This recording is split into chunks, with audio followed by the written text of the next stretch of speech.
बिस्मिल्लाहिर्रहमानिर्रहीम। अस्सलाम वालेकुम डियर व्यूवर्स। आज मेरा जो ये लेक्चर है, इसमें मैं important multiple choice questions general science के जो है वो डिस्कस करूंगा। ऑलमोस्ट 30 MCQs जो है वो हम डिस्कस करेंगे, जो प्रीवियस एग्जाम्स में आ चुके हैं और बड़े इम्पोर्टेंट हैं। और इसमें हम बायोलॉजी और फूड साइंस के कुछ एमसीक्यूज जो है वो स्टार्ट करेंगे। This is my lecture number 1। ये मेरा बायोलॉजी और फूड साइंसेज के एमसीक्यूज के हवाले से लेक्चर नंबर 1 है। तो इसमें मज़ीद लेक्चर्स भी मैं जो है इसमें ऐड अप करूँगा। तो अभी हम स्टार्ट करते हैं जी, lecture number 1, general science multiple choice questions relevant to biology and food sciences. First of all जी, हमारा जो पहला मल्टीपल चॉइस क्वेश्चन है, the question is glycogen is an example of. Glycogen is an example of. Glycogen किसकी example है?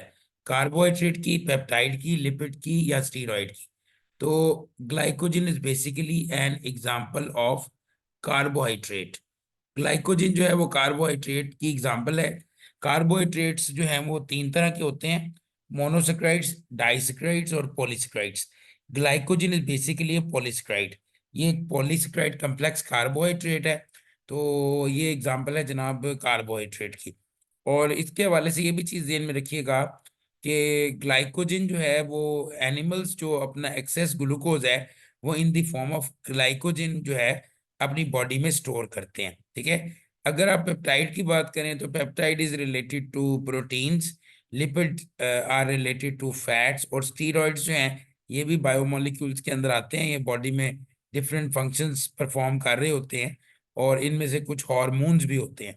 अलबत्ता जो glycogen है वो एक एग्जाम्पल है कार्बोहाइड्रेट की, एज आई टोल्ड यू। अब नेक्स्ट एमसीक्यूज पे जाते हैं। The cell structure that controls movement of material into and out of the cell is the. कौन सा स्ट्रक्चर है जो सेल में मॉलिक्यूल्स की मूवमेंट, जो इन और आउट मॉलिक्यूल्स की मूवमेंट होती है, उसको कंट्रोल करता है? तो वो जो स्ट्रक्चर है that is basically cell membrane. जी, ये सेल मेम्ब्रेन है। सेल मेम्ब्रेन, तो इसको हम जो है वो हाईलाइट कर देते हैं। Cell membrane, cell membrane is the right answer. देखिए, सेल मेम्ब्रेन जो होती है ये एक सेमी परमिएबल मेम्ब्रेन होती है और ये मॉलिक्यूल्स को अलाउ करती है, कुछ मॉलिक्यूल्स को, कि वो सेल से अंदर से बाहर और बाहर से अंदर मूव कर सकें। तो इस एमसीक्यू का जो आंसर है वो सेल मेम्ब्रेन है।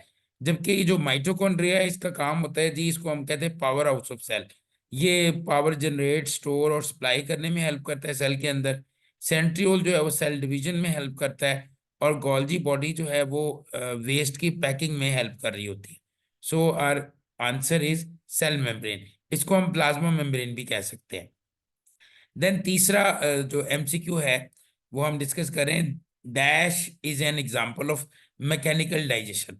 देखिए, जो मैकेनिकल डाइजेशन है, मैकेनिकल डाइजेशन का मतलब है फूड की मैकेनिकली ब्रेक डाउन। तो ये प्रोसेस होता है, इसको हम कहते हैं मैस्टिकेशन। मैस्टिकेशन को अगर हम उर्दू जुबान में या हिंदी जुबान में बात करें तो ये चबाना होता है बेसिकली। तो मैस्टिकेशन एक मैकेनिकल डाइजेशन का प्रोसेस है। तो ग्लाइकोलाइसिस जो है ये एक रेस्पिरेशन से रेलिवेंट बायोकेमिकल प्रोसेस है। हाइड्रोलिसिस का मतलब होता है वाटर की प्रेजेंस में ब्रेक डाउन होना। ठीक है। जबकि मैस्टिकेशन जो है वो फिजिकल ब्रेक डाउन या मैकेनिकल डाइजेशन को इंडिकेट करता है। तो इस एमसीक्यू का जो आंसर है वो सी है, यानी कि मैस्टिकेशन। अच्छा जी, नेक्स्ट अब हम एमसीक्यू पे आ गए हैं। एमसीक्यू नंबर 4 है, blood glucose is raised bye all of the following except. यानी हमारा जो ब्लड ग्लूकोज लेवल है वो बढ़ेगा इन चारों में से जो है किसी एक की वजह से नहीं बढ़ेगा, बाकी सब की वजह से बढ़ेगा। तो किसकी वजह से नहीं बढ़ेगा? ये हमारी जी इंसुलिन। इंसुलिन जो है ये ब्लड ग्लूकोज लेवल को बढ़ाती नहीं है बल्कि कम करती है। इंसुलिन जो है ये एक बेसिकली हार्मोन है जो कि पेंक्रियाज जो है वो सक्रीट करता है। पेंक्रियाज के अंदर बीटा सेल्स होते हैं जो कि इंसुलिन सक्रीट करते हैं। तो इंसुलिन का काम है ब्लड ग्लूकोज लेवल को कम करना। जबकि ग्लाइकोजन, कॉर्टिसोल और एपिनेफ्रीन ये तीनों जो है वो ब्लड ग्लूकोज लेवल को बढ़ाते हैं। ग्लाइकोजन इटसेल्फ एक कम्प्लेक्स कार्बोहाइड्रेट है कॉर्टिसोल और एपिनेफ्रीन ये हार्मोन्स हैं, इनका कम ब्लड ग्लूकोज लेवल को इन्हांस करना है। So the right answer is insulin. आगे चलते हैं क्वेश्चन नंबर 5 के ऊपर। The famous book Al Qanun was written by the Muslim scientist. ये बुक जो है अल कानून फिल तिब, ये तिब की मेडिसिन की किताब है, और इसका जो राइटर है वो है अबू अली सीना, यानी बू अली सीना। तो बू अली सीना जो है is the writer of this book. तो इसका जो राइट आंसर है वो आंसर जो है वो सी है। ठीक है, तो ये पांचवा एमसीक्यू हमारा हो गया। अब नेक्स्ट पे चलते हैं जी। Enzymes are organic catalyst made up of. Enzymes basically bio catalyst होते हैं जो लिविंग सेल्स के अंदर होने वाले रिएक्शंस को स्पीड अप करते हैं। और ये भी आप ध्यान में रखिएगा कि एंजाइम्स को अगर केमिकली देखें तो these are protein in nature. So enzymes जो होते हैं ना, प्रोटीन्स इन नेचर होते हैं। इनकी ज्यादातर केमिस्ट्री ये होती है कि प्रोटीन्स होती हैं। तो लिहाजा ये इसका आंसर जो है वो सी आएगा, प्रोटीन्स। तो अभी हमने 6 एमसीक्यूज कर लिए हैं, बाकी चलते हैं। अच्छा जी, अब हमारा 7th एमसीक्यू है। According to recent classification the living organisms are divided into number of kingdom. देखिए जी, जो रीसेंट क्लासिफिकेशन है 1969 में R H विटिकर ने की थी, और उनके अकॉर्डिंगली 5 किंगडम होते हैं जी। There are 5 kingdom of living organisms. 5 kingdom होते हैं। एक एक ये होता है किंगडम प्लांटी, एक होता है किंगडम एनिमेलिया, एक होता है प्रोटिस्टा, एक होता है मोनेरा, और एक होता है फंजाई। जो पुरानी क्लासिफिकेशन है उसके मुताबिक 2 किंगडम होते थे, किंगडम प्लांट और किंगडम एनिमल। तो बहरहाल अभी 1969 की जो क्लासिफिकेशन है उसके अकॉर्डिंगली 5 किंगडम सिस्टम जो है वो इंट्रोड्यूस करवाया था 1969 में R H Whittaker. Then question number 8, glycolysis is a process of. Basically glycolysis जो है एक प्रोसेस है जिसमें ग्लूकोज की ब्रेकडाउन होती है, and that process is related to respiration. देखिए बेसिकली रेस्पिरेशन के प्रोसेस में जो है ग्लूकोज की ब्रेकडाउन होती है, तो हमें एनर्जी मिलती है। तो लिहाजा इसका जो आंसर है वो डी है। ठीक है, सो ग्लाइकोलाइसिस का ताल्लुक जो है वो प्रोसेस है रेस्पिरेशन का। इसका ताल्लुक फोटोसिंथेसिस, रिप्रोडक्शन और ट्रांसपिरेशन के साथ नहीं है। देन क्वेश्चन नंबर 9 है the 3 elements needed for the healthy growth of plants. देखिए प्लांट्स को ग्रोथ के लिए 3 मेन एलिमेंट्स चाहिए, और वो है NPK, यानी नाइट्रोजन, phosphorus और potassium. These are the main elements which are required for the proper growth of plants. So हमारा जो आंसर है वो A है। बेसिकली इन 3 एलिमेंट्स को हम जो है वो प्राइमरी एलिमेंट्स भी कहते हैं, और इनको मैक्रो एलिमेंट्स भी कहा जाता है। ये ज्यादा अमाउंट में चाहिए होती हैं प्लांट्स को ग्रोथ के लिए। तो ये NPK is the right answer. Then आगे चलते हैं जी क्वेश्चन नंबर 10 के ऊपर। The most abundant element in human body is. देखिए जी, ह्यूमन बॉडी में जो मोस्ट एबंडेंट एलिमेंट होता है दैट इज ऑक्सीजन। ऑक्सीजन जो है वो ह्यूमन बॉडी में मोस्ट एबंडेंट एलिमेंट जो है दैट इज ऑक्सीजन। ठीक है, ये आपने याद रखना है। इसके बाद आगे चलते हैं। Sea divers use a mixture of gases for breathing during diving. देखिए जो सी डाइवर्स होते हैं वो 2 गैसेस का मिक्सचर लेके जाते हैं, क्योंकि डेप्थ के अंदर, पानी के अंदर जो सांस लेना मुश्किल होती है, तो वो फिर हीलियम और ऑक्सीजन इन दोनों का मिक्सचर लेकर जाते हैं। हीलियम एक बेसिकली इनर्ट गैस है जो कि ऑक्सीजन के साथ रिएक्ट नहीं करती। अगर इस रेशो के अंदर हीलियम और ऑक्सीजन का आप मिक्सचर लेके जाएं तो ये रेस्पिरेशन के प्रोसेस को फैसिलिटेट करेगी। और ये रेशो जो है वो 80% हीलियम और 20% ऑक्सीजन है। So the right answer is a. इसके बाद आप चलते हैं 12वें क्वेश्चन के ऊपर। Which one of the following is not a water soluble vitamin. देखिए वाटर सॉल्युबल वाइटामिन जो नहीं है इसमें, जो ये नायासिन जो है ये बेसिकली बी विटामिन है। ठीक है, नहीं B3 है। एस्कॉर्बिक एसिड विटामिन C है।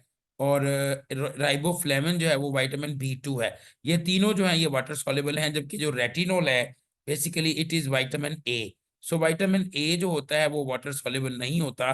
तो हमारा जो आंसर होगा दैट इज C, यानी कि retinol. So retinol is the right answer of this MCQ। आगे चलते हैं जी क्वेश्चन नंबर 13 पे।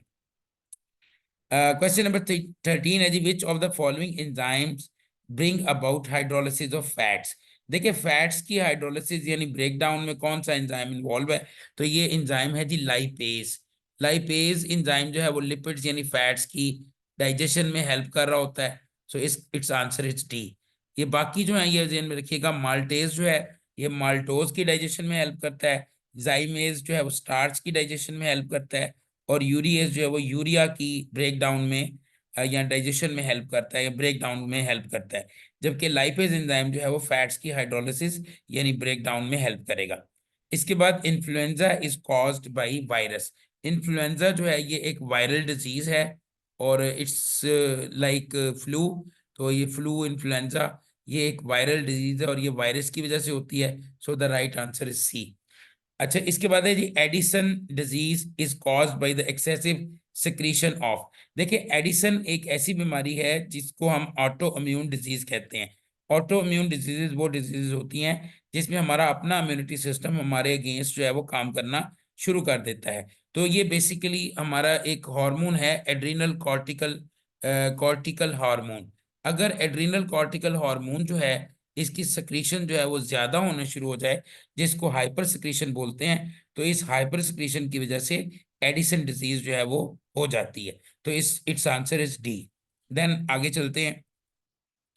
Question number 16, what is the purpose of white blood corpuscles. जो व्हाइट ब्लड सेल्स होते हैं उनका बेसिकली काम होता है कि वो इन्फेक्शन के अगेंस्ट फाइट करते हैं, टू कॉम्बैट इन्फेक्शंस। तो व्हाइट ब्लड सेल्स का बेसिक काम है इन्फेक्शंस के अगेंस्ट फाइट करना। So the right answer is B. इसका आंसर जो है वो बी है। तो बेसिकली रेड ब्लड सेल्स का काम होता है ऑक्सीजन को कैरी करना और न्यूट्रिएंट्स को कैरी करता है प्लाज्मा। और बेसिकली जो वाइट ब्लड सेल्स हैं वो इन्फेक्शन को कॉम्बैट करने में, ट्रीट करने में इंपॉर्टेंट रोल प्ले कर रहे होते हैं। अच्छा, विच ऑफ द 17 क्वेश्चन है, विच of the following helps in clotting of blood. देखिए, विटामिन के जो है ये बुनियादी तौर पे विटामिन के जो है that helps in the clotting of blood. Vitamin के जो है एक एंजाइम होता है प्रोथ्रोम्बिन। प्रोथ्रोम्बिन एंजाइम बनाने में हेल्प करता है और प्रोथ्रोम्बिन एंजाइम जो है वो ब्लड क्लॉटिंग में हेल्प कर रहा होता है। तो लिहाजा इन चारों विटामिन के अंदर विटामिन के जो है that helps in blood clotting. ठीक है, इसकी डेफिशिएंसी की वजह से क्लॉटिंग डिजीजेस हो जाती हैं, यानी ब्लड में क्लॉटिंग नहीं हो पाती और जो है एक्सेसिव ब्लीडिंग होने का खतरा होता है। तो ये क्वेश्चन नंबर 17 का आंसर जो है वो डी है, विटामिन के। इसके बाद हमारा 18 क्वेश्चन है, total volume of blood in are normal human being. एक आम इंसान में, नॉर्मल ह्यूमन बीइंग में 5 से 6 लीटर तक ब्लड होता है। So that's very important MCQ. देखिएगा कि एक जो तंदुरुस्त इंसान है, आम इंसान है, उसकी बॉडी में 5 से 6 लीटर तक ब्लड होता है। देन हम आगे चलते हैं क्वेश्चन नंबर 19 पे। देखिए, क्वेश्चन नंबर 19 है कि red blood corpuscles are formed in the. जो आरबीसीज हैं, रेड ब्लड सेल्स हैं, वो बॉडी के कौन से हिस्से में बनते हैं। तो ये आप याद रखिएगा कि रेड ब्लड सेल्स जो हैं वो बोन मैरो के अंदर बनते हैं। So bone marrow is the place where RBCs are formed. So bone marrow जो है इसका आंसर बी है, यानी बोन मैरो। इसके बाद क्वेश्चन नंबर 20 है कि blood does not coagulate inside the body due to the presence of. देखिए, हमारी ब्लड के अंदर एक ऐसा केमिकल मौजूद है जो ब्लड को कोएगुलेट नहीं होने देता, उसको जमने नहीं देता, और उस केमिकल का नाम है हेपरीन। सो ये बहुत इंपॉर्टेंट एमसीक्यू है। हेपरीन इज अ केमिकल जो एंटी कोएगुलेंट है। एंटी कोएगुलेंट है, ये एंटी कोएगुलेशन करता है, यानी ब्लड को कोएगुलेट होने से रोकता है। ठीक है, तो एंटी थ्रोम्बिन एंजाइम जो है ये जनरेट करता है, जिसकी वजह से ब्लड के अंदर क्लॉटिंग नहीं होती, कोएगुलेशन नहीं होती, मतलब ब्लड के सेल्स इकट्ठे नहीं होते, कोएगुलेट नहीं होते। अच्छा, इसके बाद क्वेश्चन नंबर 21 है, the number of bones in the human body of an adult. देखिए जी, जो एडल्ट बॉडी होती है उसमें 206 बोन्स होती हैं। ह्यूमन बॉडी में जो एडल्ट बॉडी है उसमें 206 बोन्स हैं, और एक जो न्यूली बॉर्न बेबी होता है उसकी बॉडी में 300 बोन्स होती हैं। तो ये दोनों इंपॉर्टेंट फैक्ट्स हैं, ये आप ध्यान में रखिएगा। देन क्वेश्चन नंबर 22 पे चलते हैं। The pancreas secrete. अच्छा, इनमें कौन सी जो हार्मोन है वो पेंक्रियाज या एंजाइम जो है वो पेंक्रियाज सक्रीट करता है, इंसुलिन, लाइपेज, ट्रिप्सिन, या all of these. So remember this thing that कि ये तीनों जो है पेंक्रियाज सक्रीट कर रहा होता है। तो इसका आंसर होगा डी, यानी ऑल ऑफ दीज। यहाँ पे मैं थोड़ी सी वजाहत कर देता हूँ। पेंक्रियाज जो है इसको हम डबल ग्लैंड कहते हैं, इसका कुछ हिस्सा एंडोक्राइन है, कुछ एक्सोक्राइन है। तो एक्सोक्राइन पार्ट वो होता है जो किसी डक्ट के जरिए अपने हार्मोन को टारगेट तक पहुंचाता है। तो ये बेसिकली जो लाइपेज और ट्रिप्सिन एंजाइम्स हैं ये डक्ट के जरिए से अपने टारगेट तक पहुंचती हैं। और जो इंसुलिन है ये एंडोक्राइन पार्ट से जनरेट होता है, और एंडोक्राइन पार्ट से जनरेट होकर ब्लड शुगर लेवल को कंट्रोल करता है। सो पेंक्रियाज ये तीनों तरह के, यानी इंसुलिन एंजाइम है, लाइपेज और ट्रिप्सिन, सॉरी इंसुलिन हार्मोन है, लाइपेज और ट्रिप्सिन जो है वो एंजाइम्स हैं, तो ये तीनों जो हैं ये पेंक्रियाज ही secrete कर रहा होता है। So the right answer is D, all of these. अच्छा, tibia is a bone found in the leg. देखिए टिबिया जो है ये एक बड़ी फेमस हड्डी है जो हमारी टांग के अंदर पाई जाती है। ये एक लंबी हड्डी है, तो it is present in our leg region. तो इसका आंसर है जी C. The largest part of the human brain is, यानी 24th क्वेश्चन है, जो हमारे ब्रेन का सबसे बड़ा हिस्सा होता है वो फोर ब्रेन है, फ्रंट ब्रेन है, उसको हम सेरिब्रम कहते हैं। सेरिब्रम जो है that is the largest part of human brain. तो ह्यूमन ब्रेन का जो लार्जेस्ट पार्ट होता है उसको हम सेरिब्रम का कहते हैं, और ये फ्रंट या फोर ब्रेन भी कहलाता है। देन क्वेश्चन नंबर 25 पे चलते हैं। क्वेश्चन नंबर 35 है कि the highest point in the blood pressure और upper reading of blood pressure is called. देखिए ब्लड प्रेशर में दो रीडिंग्स होती हैं, एक लोअर और एक अपर। जो अपर रीडिंग होती है उसको हम सिस्टोलिक प्रेशर कहते हैं, तो लिहाजा हमारा जो आंसर है वो ए है, यानी सिस्टोलिक प्रेशर। और इसकी जो नॉर्मल रेंज होती है वो usually 120 mm of H G से लेकर 140 mm ऑफ एच जी होती है। mm ऑफ एच जी जो है वो प्रेशर का यूनिट है, मिलीमीटर ऑफ मर्करी। और जो लोअर ब्लड प्रेशर होता है उसको हम डायस्टोलिक प्रेशर कहते हैं। इसकी नॉर्मल रेंज जो है वो 80 से 90 mm ऑफ एच जी होती है। ठीक है, तो ये यहाँ पे हमारा जो क्वेश्चन है उसका आंसर होगा सिस्टोलिक प्रेशर। और वैसे मैं एक्सप्लेन कर देता हूँ, हाइपोटेंशन कहते हैं ब्लड प्रेशर के नॉर्मल से कम हो जाना। जो है नॉर्मल से कम हो जाए तो उसको हाइपोटेंशन कहा जाता है। और ब्रेडिकार्डिया ये टर्म यूज होती है जब हमारी हार्ट बीट जो है वो 60 बीट्स पर मिनट से कम हो जाए, तो इस सिचुएशन को ब्रेडिकार्डिया कहा जाता है। ठीक है, तो ये चारों मैंने टर्म्स जो एक्सप्लेन कर दी हैं। बहरहाल हमारा जो आंसर है वो ए है, यानी सिस्टोलिक प्रेशर। क्वेश्चन नंबर 26 है, what is the main component of bones and the teeth. हमारी हड्डियों और दांतों में जो कौन सा मेन केमिकल मौजूद है, तो दैट इज कैल्शियम फॉस्फेट। देखिए कैल्शियम फॉस्फेट जो है that is the main chemical which is present in are teeths and bones. ये हमारी टीथ्स और बोन्स के अंदर मेन केमिकल कैल्शियम फॉस्फेट होता है। So the answer is B. इसके बाद क्वेश्चन नंबर 27 पे चलते हैं। The human cell contains, human cell में कितने क्रोमोसोम्स होते हैं। So human cell contains 46 chromosomes. देखें जी 46 क्रोमोसोम्स होते हैं, और अगर इनको हम पेयर्स की फॉर्म में लें तो 23 पेयर्स होंगे क्रोमोसोम्स के। इनमें से 22 पेयर्स उनको हम कहेंगे सोमैटिक क्रोमोसोम्स, जिनका ताल्लुक बॉडी ग्रोथ के साथ है। और एक जो पेयर होगा उसको हम कहेंगे सेक्स क्रोमोसोम्स, जिसका ताल्लुक सेक्स के साथ है। जो मेल होता है उसके अंदर एक्स वाई क्रोमोसोम होता है, सेक्स क्रोमोसोम। और जो फीमेल होती है उसमें एक्स और एक्स क्रोमोसोम होता है, जो सेक्स क्रोमोसोम्स है, राइट। तो ये इसका जो आंसर है कि टोटल एक सेल में कितने क्रोमोसोम होते हैं। सो एक सेल में 46 क्रोमोसोम्स होते हैं ह्यूमन बॉडी में। अगर आप चिंपैंजी की बात करें तो चिंपैंजी की बॉडी में उसके एक सेल में 48 क्रोमोसोम्स होते हैं। ठीक है, अच्छा जी आगे चलते हैं हम क्वेश्चन नंबर 28 पे। Duodenum is a part of, duodenum जो है हमारी स्मॉल इंटेस्टाइन का पार्ट है। तो ये चीज आप याद रखिएगा, हमारी जो स्मॉल इंटेस्टाइन है उसके तीन पार्ट्स होते हैं, और इसकी जो लेंथ होती है तकरीबन 20 फीट के करीब होती है। तो इसके तीन पार्ट्स होते हैं, ड्यूडिनम, जिजिनम और इलियम। ड्यूडिनम जो है इसका पहला पार्ट है। सो ड्यूडिनम बेसिकली इंटेस्टाइन का पार्ट है। क्वेश्चन नंबर 29 है, the main function of the kidney is. देखिए किडनी जो है वो हम बेसिकली हमारी जो बॉडी में से जो वेस्ट प्रोडक्ट्स होती है उसको रिमूव करवाने में हेल्प करता है। सो इसका जो आंसर है वो ये है, basically to remove waste products from body. Indirectly तो ये हमारे बॉडी टेम्परेचर को भी कंट्रोल कर सकता है, या ब्लड प्रेशर को कंट्रोल करने में भी रोल इसका हो सकता है। लेकिन इस एमसीक्यू में हम मेन फंक्शन की बात कर रहे हैं। So the main function of the kidney is to remove the waste products. और ये वेस्ट प्रोडक्ट्स को रिमूव करके हमारी बॉडी के अंदर ऑस्मो रेगुलेशन भी करता है, यानी सॉल्ट और वाटर बैलेंस को मेंटेन करने में हेल्प करता है। ठीक है, तो kidney is basically acting like a filter, हमारी बॉडी में ये फिल्टर की तरह काम कर रहा है। जो लास्ट एमसीक्यू है जी टूडेज लेक्चर का वो ये है कि the largest organ of the human body. तो ह्यूमन बॉडी का जो सबसे बड़ा ऑर्गन है दैट इज स्किन। ये स्किन जो है हमारी बॉडी का सबसे लार्जेस्ट ऑर्गन है, सही है। तो ये मैंने 30 एमसीक्यूज करवाए हैं। आई होप सो कि आपको ये मेरा जो लेक्चर है वो बड़ा अच्छा लगा होगा, और आप इसमें चीज़ें लर्न भी करेंगे। और लास्ट में मेरी यही रिक्वेस्ट है कि एक तो आप लोगों का थैंक यू कि आपने मेरा लेक्चर सुना। लास्ट में ये है कि आप मेरा चैनल जो है वो सब्सक्राइब करें, और जो है मेरी वीडियो को लाइक भी करें और कमेंट भी करें।